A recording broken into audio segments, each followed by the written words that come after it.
Hey everyone, welcome back. We're diving deep today into something I find pretty fascinating.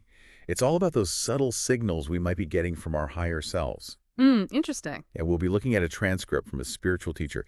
It really breaks this concept down. Okay. Now, you might be thinking, higher self? That sounds a little out there. But trust me, Yeah. it's not about mystical beings or anything like that. Right. It's more like a practical guide to tapping into your wisest, most intuitive self. The part of you that knows your true potential, you know? Yeah. What I found so fascinating about this source is how it presents the higher self. It's not this separate entity, but more like an inner compass. It guides you to become the best version of yourself. Exactly. When I first read this transcript, I was a little skeptical, I'll admit. I thought it'd be super woo-woo. But it actually presents the higher self as a way to understand your intuition and make choices that really align with your deepest desires, like your values. Absolutely. And it breaks down the communication from your higher self into different categories, too. It's like a framework for recognizing those subtle nudges and understanding what they could mean. So let's break down this framework. What's like the first sign we should watch out for? Well, the transcript starts with recurring thoughts. Like, have you ever had an idea or a desire that just keeps popping up in your mind, no matter how hard you try to push it aside? Oh yeah, totally. Yeah. Like lately I've been thinking about learning to play the piano, Mm. which is weird because I've never even touched one before. That's a great example. It could be your higher self kind of nudging you towards something that you're meant to be exploring. The source encourages you to ask yourself, what if this thought, this persistent thought, is more than just a random whim? Hmm. What if it's actually my intuition trying to lead me towards something that'll bring me joy and fulfillment? That's a really powerful question. I'm going to start paying more attention to those thoughts from now on. Yeah.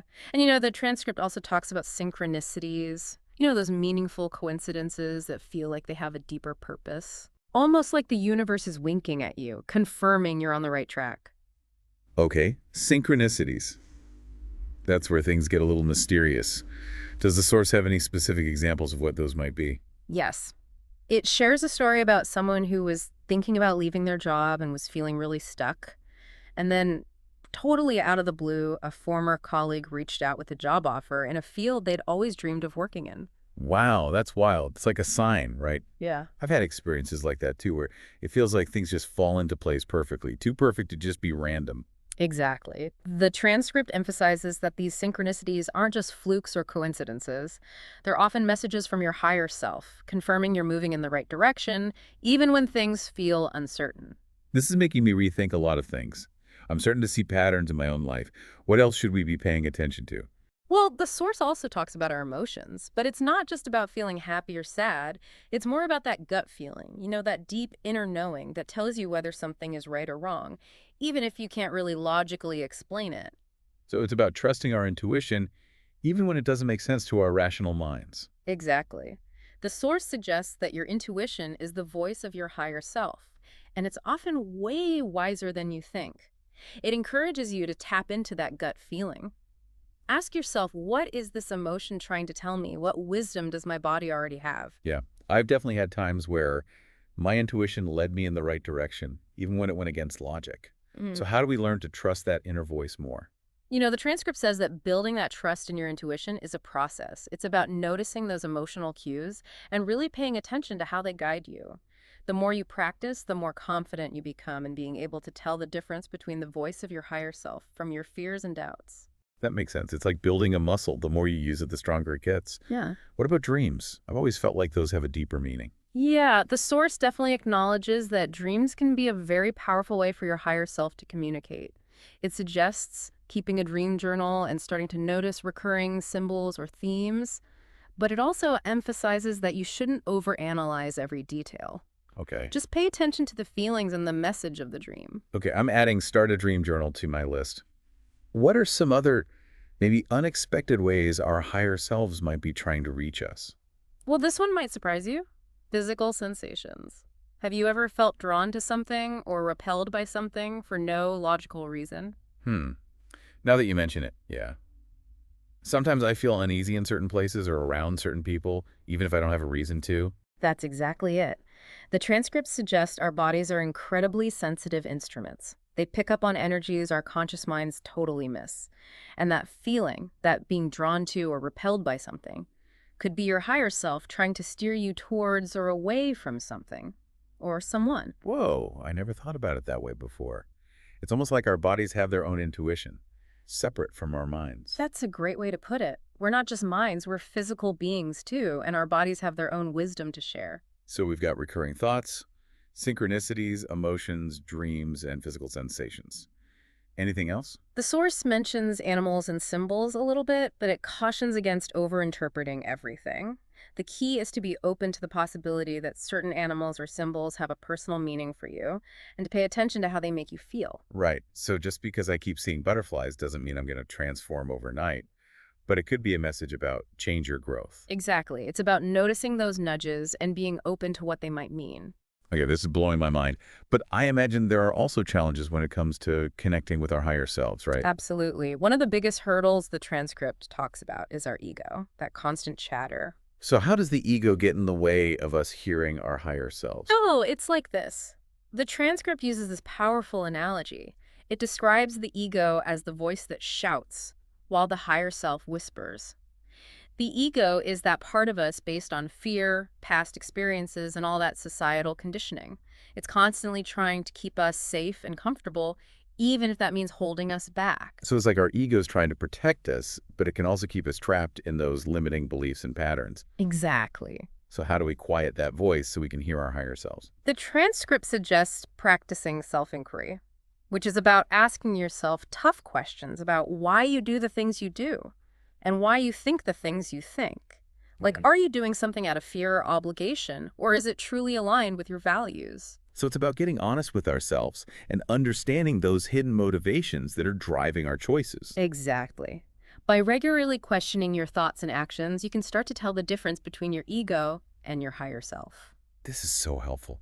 I'm realizing how easy it is to get caught up in all that ego chatter and to miss those intuitive nudges. It happens to everyone. It's a process of learning to tell those voices apart and to trust the guidance coming from your deeper wisdom. This is giving me a lot to think about, and we're just getting started. What other challenges should we be aware of on this journey? Well, besides that ego chatter, the source material highlights doubt. What happens when you get guidance that seems totally illogical or even scary? It's normal to question if you're really connecting with your higher self or if you're just, making stuff up. Oh, I can relate to that for sure. I think we've all had those moments where we second guess our intuition, especially when it pushes us outside of our comfort zone. What does the source say we should do when those doubts come up? The transcript emphasizes building trust through small steps. Start by noticing those little intuitive nudges and acting on them. Even if it's something as simple as choosing one restaurant over another, just based on a gut feeling. So it's like a trust-building exercise for our intuition. Exactly. Every time you act on your intuition and see a positive outcome, it strengthens your faith in the guidance you're receiving. And eventually, you'll be able to take bigger leaps of faith, trusting that your higher self is leading you in the right direction. I love that. It's about baby steps and building up confidence in our own inner wisdom. This has already been so insightful, and we're just scratching the surface. Yeah, definitely. Join us for part 2, where we'll dive into how to actually apply these principles and start aligning our daily lives with the wisdom of our higher selves. Looking forward to it. Welcome back. So in part 1, we were exploring all those subtle ways your higher self might be trying to communicate with you.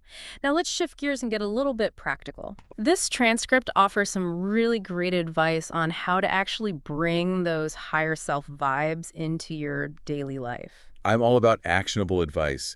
We talked before about that routine audit. What was that all about again? Right. It's about looking at your daily habits and kind of asking yourself, do they reflect your true self? The person you want to be. This source takes it even further. Yeah. It suggests doing a deeper dive into different areas of your life. Like what kind of areas? Specifically, it mentions looking at your work, your relationships, and how you spend your free time. Big stuff. Those are definitely major parts of life.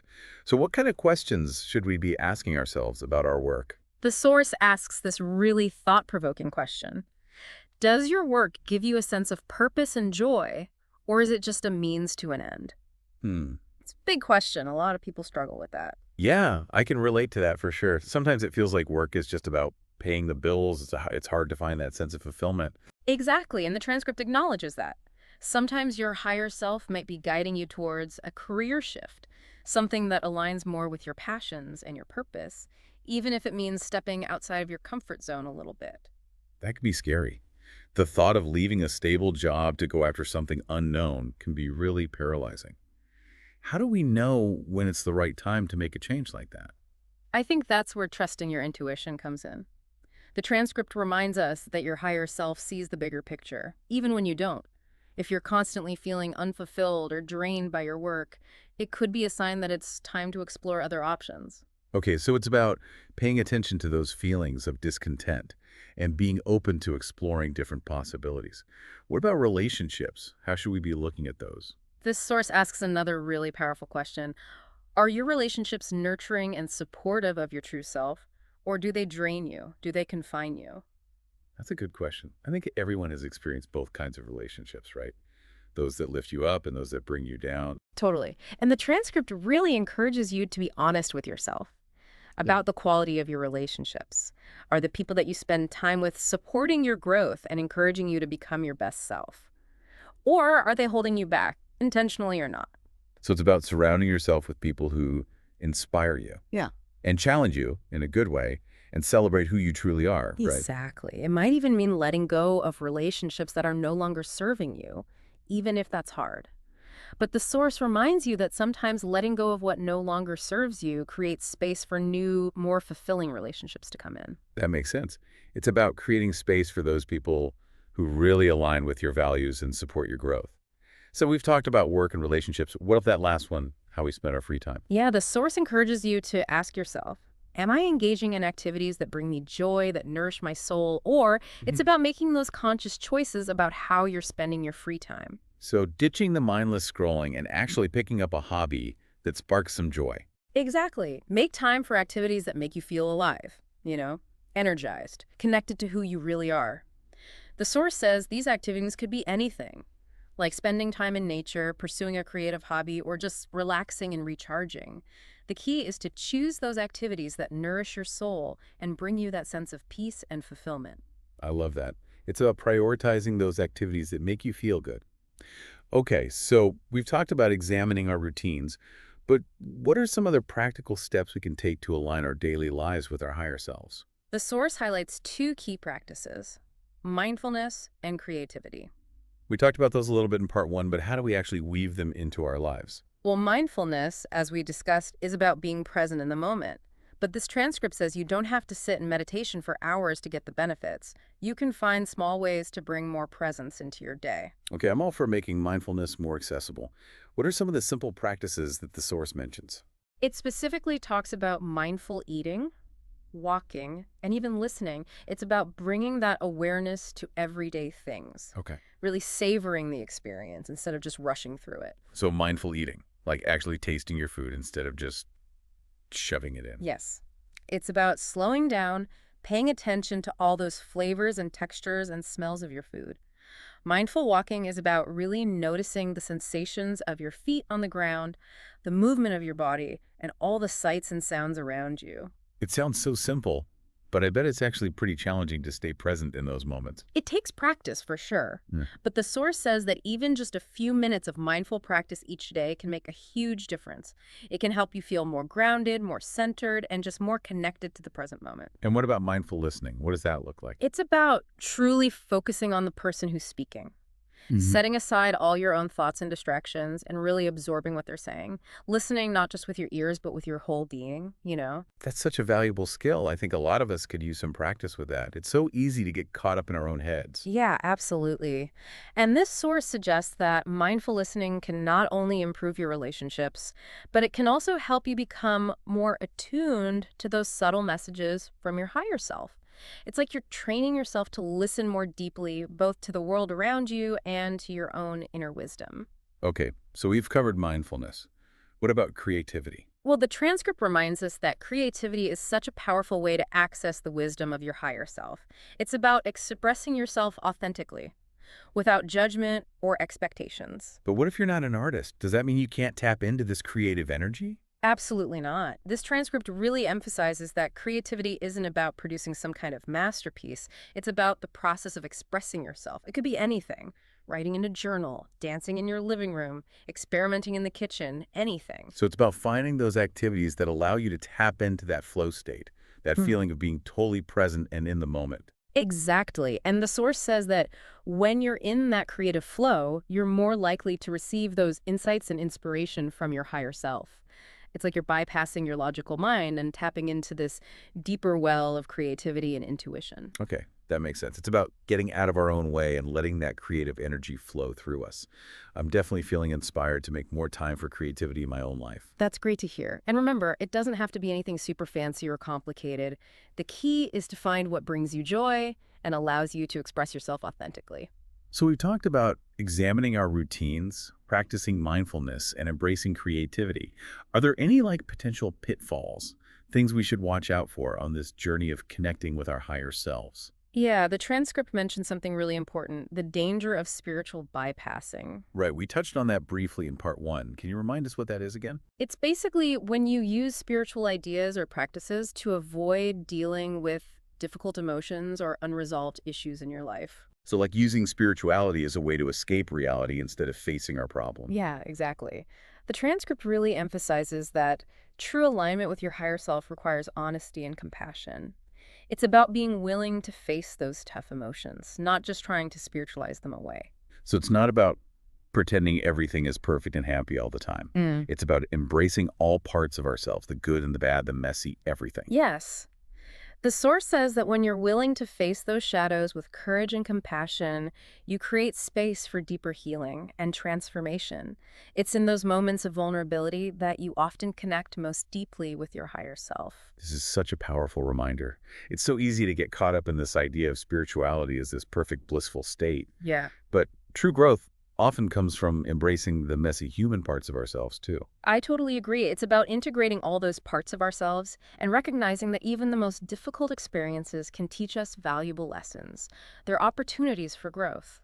Wow, this has been such an insightful look at how to actually bring the wisdom of our higher selves into our daily lives. But how do we make sure this connection lasts? How do we keep nurturing that relationship over time? That's exactly what we'll be talking about in part 3.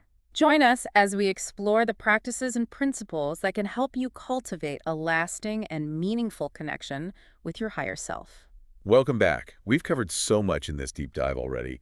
Those subtle signals from our higher selves, the challenges we might face, and even practical ways to use that wisdom in our lives. But the big question now is, how do we make this connection last? Yeah. It's like any relationship, it takes nurturing, it takes attention.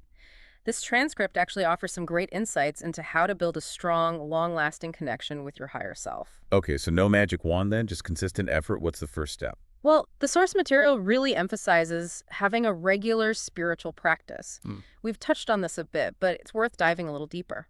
Absolutely.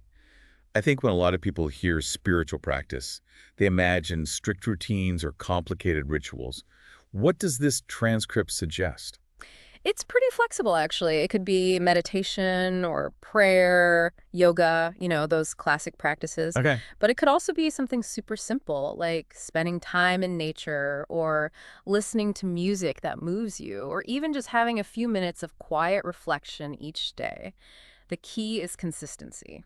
So it's not about finding the right practice, it's about finding what works for you and making it a regular part of your life. Exactly. It's about creating space in your day to connect with that deeper part of yourself, to listen to those whispers from your higher self. I love that. It's about making time for your soul even with all the craziness of life. Yeah. What else does the source recommend for nurturing this connection over time? Journaling is another powerful one the transcript talks about. We talked about journaling before as a way to help us understand those higher self messages, but how does it help in the long term? It's like a way to document your journey, track your growth and gain some insights into your own patterns and behaviors. The source material suggests using journaling to explore your thoughts, feelings, intuitions, dreams. And over time, you might start to notice themes or patterns that show how your higher self has been guiding you. It's like you're creating a written conversation with your inner wisdom. What a cool idea. Yeah. And as you look back on those journal entries, you might be surprised at how much you've grown and changed. It's a great reminder of how far you've come and what you've learned. Okay, so regular spiritual practice and journaling.